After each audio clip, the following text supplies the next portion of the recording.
Children will learn to blend sounds and letters to form new words.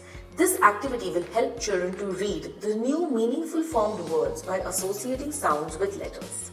This is the next step towards children's reading with comprehension. For this fun activity, you will need pictures of objects with only 3 letters, such as man, pan, jet, pet, big, dig, jog, log, gun and run.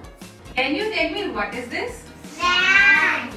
Now let's say the sound of the letters in the word man.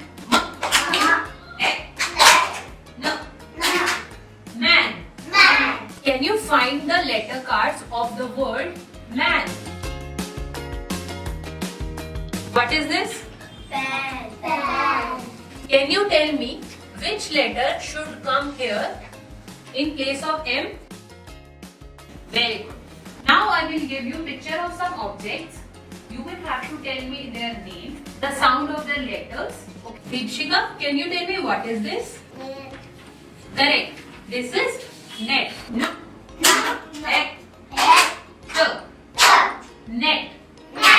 Can you find the letters of the word net?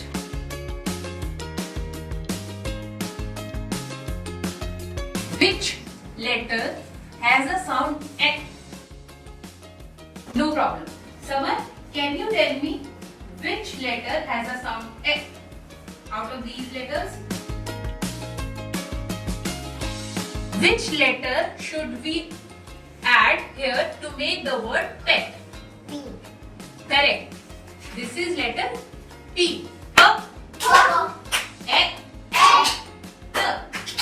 To make the activity more challenging, gradually increase the level of difficulty by showing 2 pictures of the same sound objects. After that, ask the child to replace the beginning letter from the existing word to form a new one for the second object's name. Thank you for joining us in the Let's Play, Let's Learn program.